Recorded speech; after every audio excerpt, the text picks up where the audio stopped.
He never imagined that one simple step would change his life forever. But what happened inside that luxury car dealership was something no one could have predicted. You think you've seen it all? Wait until you find out the real reason behind his humiliation. This story is about a simple man with the soul of the countryside who never forgot his roots. He didn't wear expensive suits or designer shoes. But what he did inside a luxury car dealership will make you see life in a completely different way. Let's understand what happens when appearances fall apart and the heart reveals the truth. The farmer knew that he would never have a real chance of being there, in the midst of luxury cars and salesmen in impeccable suits. He was the type who would never have imagined entering a place like that. The life he led in the countryside, surrounded by hectares of land, tractors, and much more sweat than anything else, didn't prepare him for something so far removed from his world. The asphalt, the dark glass, and the shine of expensive cars were just a distant fantasy. But that morning, something pushed him to go. Something inside him told him that, for once in his life, he needed to do it for himself. Not that he was a braggart or someone who believed he was superior to others. It wasn't that. The farmer was proud of who he was, his land, his work, and his calloused hands that told a story of decades of constant effort. However, something inside him forced him to take that step, to do something that would be seen as truly crazy by many. He didn't want to impress anyone.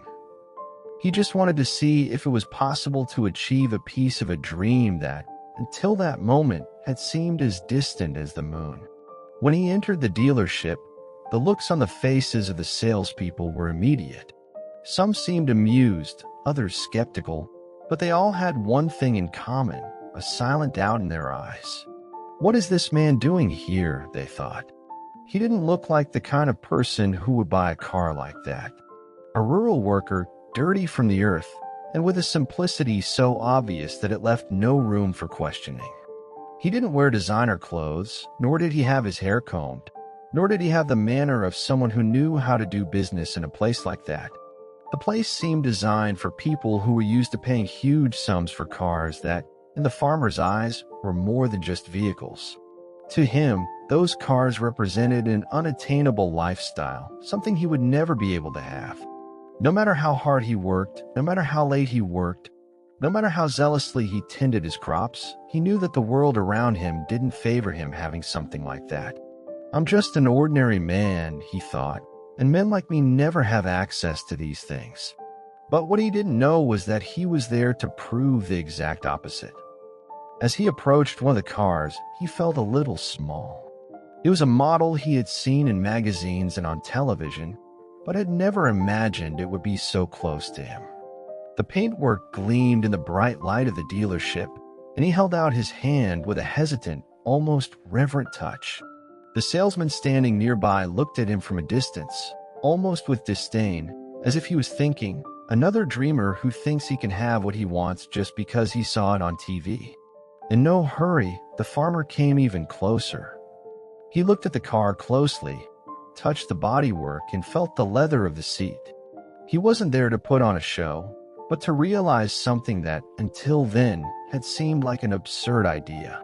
He allowed himself to dream. For a moment, he thought he was allowing himself to believe in something bigger than himself. It wasn't just about the car. It was about believing that the impossible could be achieved. About feeling that perhaps, however simple it was, he deserved a moment of achievement, something to celebrate the years of struggle and the immense fatigue he carried on his shoulders. But as he looked on, he felt a growing doubt. Is it possible? He asked himself. Am I really in the right place? That's when the salesman approached. He looked at the farmer for a moment, assessing him with a look he was used to receiving in life. He didn't mind people's looks, but he knew that there was always a difference between him and others.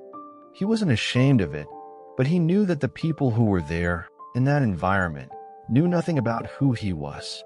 The salesman, noticing that he was near one of the most expensive cars in the store, looked up with a bitter smile and asked, "Can I help you with something, sir?" The way he said it seemed a little sarcastic, as if the mere fact that the farmer was there was a joke.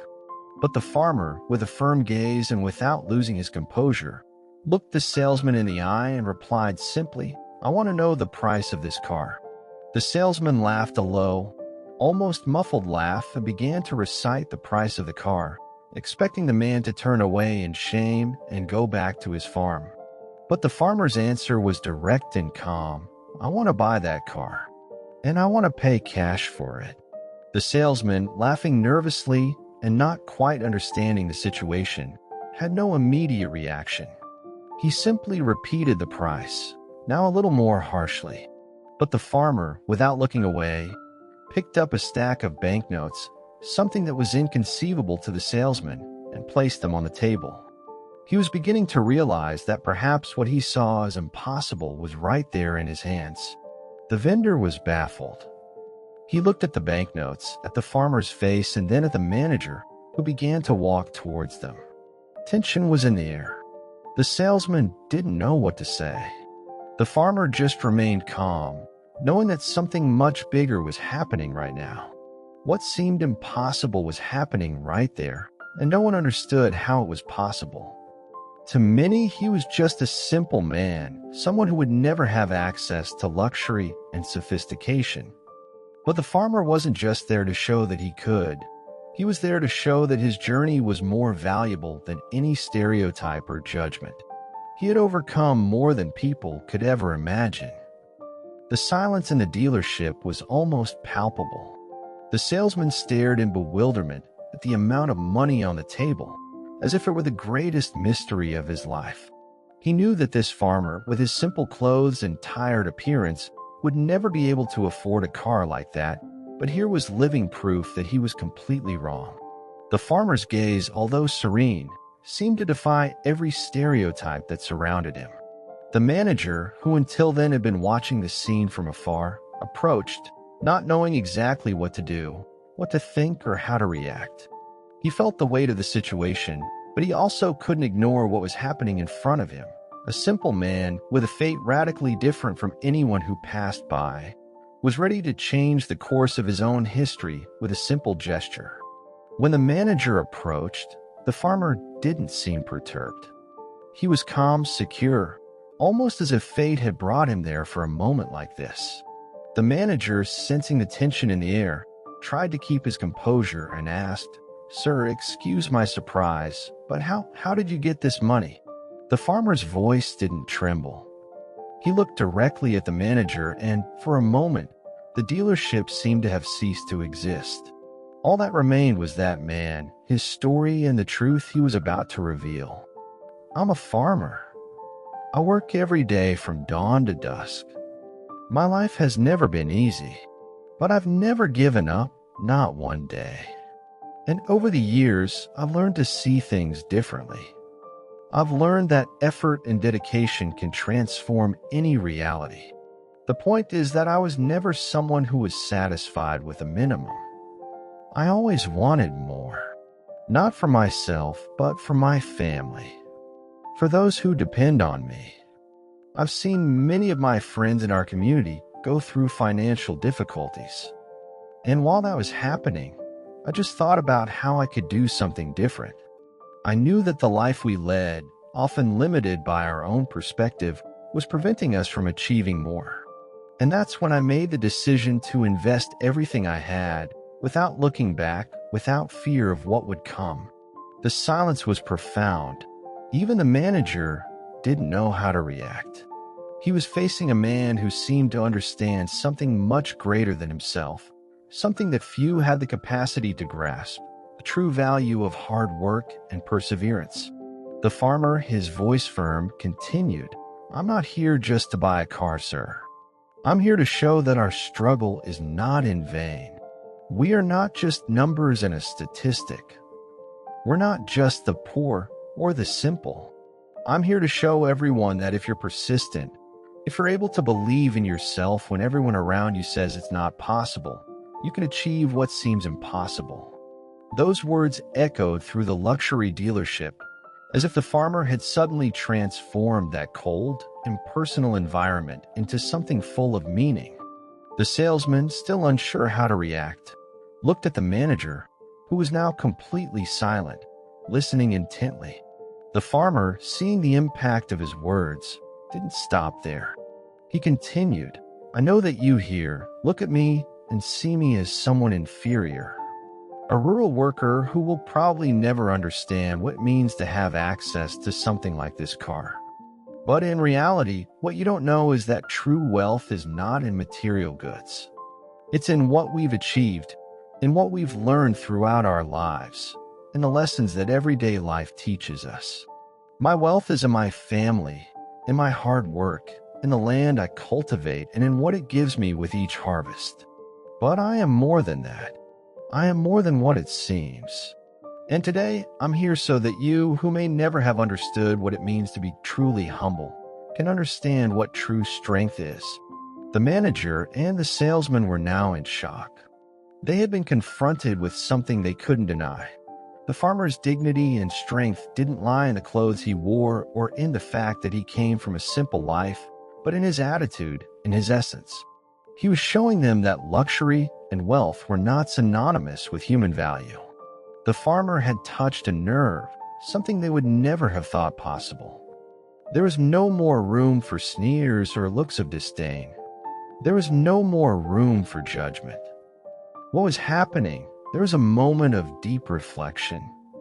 As he spoke, the farmer felt that he was actually opening the eyes of everyone around him. He didn't want people to see only what he had, but what he had achieved. It wasn't about having money or power. It was about the honor of hard work, persistence, and the belief that anyone from any social class could achieve great things if they had the right mindset. He was sharing with them a piece of his soul, his truth, something that few people would have the courage to express in such a pure and direct way. He didn't want to be judged. He just wanted to be heard. And at that moment, he knew he was doing more than buying a car. He was breaking down barriers, challenging society's perception of man's worth. The salesman and the manager, now in absolute silence, began to realize the gravity of the situation. The farmer wasn't there to cause a fuss. He was there to challenge the idea that a human being's worth could be measured by the things he owned. He was showing them that true power lay not in the glass and steel walls of that luxury car dealership, but in the willpower of someone who never gave up, who never looked back.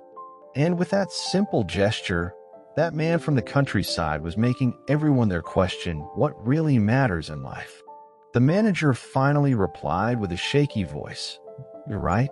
Silence hung in the air like a dense, heavy cloud, while the farmer kept his eyes fixed on the two men in front of him, who now seemed to have no idea what to think or how to act.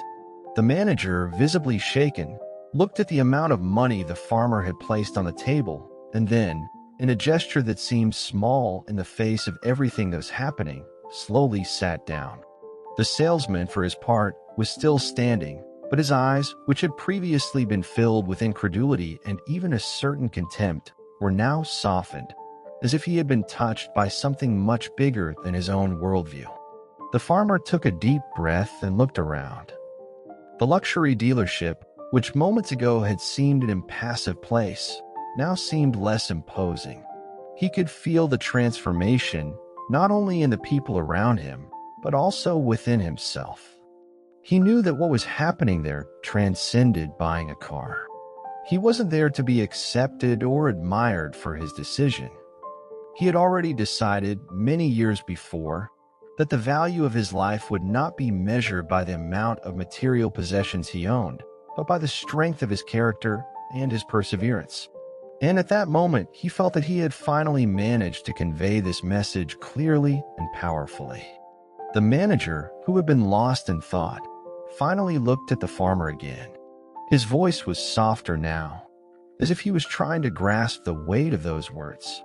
I never imagined that anyone could see it that way," he said, almost in a whisper. "I've always worked hard, but you're different. What you're doing here isn't just about the car. It's about something much bigger. Something that, honestly, I've never stopped to think about." The farmer smiled slightly, but didn't say a word. He already knew what was happening. The transformation he had brought about in that environment at that moment wasn't about changing the manager's view of the value of money or work. It was about changing the way people saw the world and what really mattered. He had shared his life so sincerely, so genuinely, that now others could see what he saw. He was there, not as just any man, but as a symbol of human struggle and resistance. And that moment would not be forgotten easily. He knew that when he left that dealership, he wouldn't just be taking with him the car he had come to buy. He would take with him the certainty that he had left a legacy, an impact that would reverberate for a long time. The manager, clearly touched, stood up slowly and looked at the farmer with respect. I don't know if I'm worthy of doing this, but I want to thank you for showing me what it really means to fight for something. For believing, even when everything seems impossible. The farmer didn't need any more words. He knew that this was the real reward, not approval, but the change in perspective he had caused in someone who, until that moment, had looked at him as just another man from the countryside. But the climax was a long way off. While the manager was trying to process everything he had just heard, the salesman, who had remained silent until that moment, finally approached the farmer. He was visibly moved, to the point where his words almost failed him. I don't have much to say, but I wanted to apologize. I looked at you and saw only what you seemed to be. I didn't see what you really were. I didn't see what was inside you. Today, you show me that everything I believed was wrong. That a person's worth is not measured by the clothes they wear or the way they present themselves. You are an example of truth and courage. For a moment, the farmer seemed at a loss for words. But, as always, he recovered quickly and with a calm that defined him, replied, "We never know what the other person is carrying inside. You never know what life has been like for them up to that point. I am who I am not because of where I come from, but because of everything I've experienced. And as hard as my journey has been, it has made me the man I am today." The salesman, his eyes watering, took a step back, hardly knowing how to react. The farmer looked at the manager and, with a softness that seemed to contradict the intensity of the moment, said, "I'm not here to buy recognition. I just want people to know that, no matter where you come from, there's always a chance. There's always a way. Sometimes it's harder, it's longer, but that doesn't mean it doesn't exist." He paused, feeling the weight of his own words, and continued, "I'm here today, not to show you what I can buy with my hard work, but what hard work can teach me. It has taught me that we should never look at someone and judge them by their appearance or social position. We are all, in the end, human beings trying to do our best." Those words were like a reality check for everyone present. The manager, the salesman, and even the other employees of the dealership, who had watched silently, now had their eyes opened in a way they had never imagined possible. What the farmer had done was not just change the course of the negotiation, but change their perception of what really mattered in life. The car he was about to buy was no longer the focal point of that conversation. What mattered now was the lesson he had taught them, that a person's value lies not in what they possess, but in their essence, their character, and the strength of their daily struggle. The farmer then took the keys to the car he had bought with the money he had earned honestly, and with a discreet smile, turned to leave. But before he took the first step, he looked back and said, with a serene but penetrating gaze, "It's not about what you have. It never was. It's about who you are. And who you are can change the world." The farmer left the dealership with a peaceful smile on his face, not because he had bought the luxury car, but because he knew he had planted a seed of deep reflection in every person who had judged him without knowing his true story. As he walked towards the car, he could hear the murmurs of the salesman and staff, still absorbing the force of his words. What had once seemed like a simple transaction had now become a turning point for everyone present. He knew that true wealth lay not in what he possessed, but in the transformation he had brought about in the hearts of those men. He no longer needed approval. He was comfortable with who he was and the journey he had been on. The humiliation he had initially faced inside the dealership was now just a distant memory, replaced by the certainty that his story had a much greater impact than he had imagined. The farmer wasn't there to prove himself superior to anyone. His real mission had been just one: to make people see the value that exists in daily struggles, in choices made with honesty and hard work, even when no one else seems to notice. As he got into the car, he took one last look at the dealership. He didn't know if the men would see any real change in their lives, but he did know that something had been awakened. Empathy, reflection on their own attitudes and beliefs. He believed that, in the end, that was what mattered. Not the car, but the power to change the way people look at the world and others. He had won not because of what he had, but because of the way he stayed true to himself, despite the odds. And as he drove home, the farmer knew that the greatest luxury he could have achieved that day was not on wheels, but in the silent transformation of hearts and minds. Just for those who like a good story and have watched to the end, leave your comment below from which city you're watching. And there's one more thing. White manager refuses black woman's check without realizing she owns the bank. That's the subject of the next video I've pinned to the screen. Just click and watch. I'll see you there.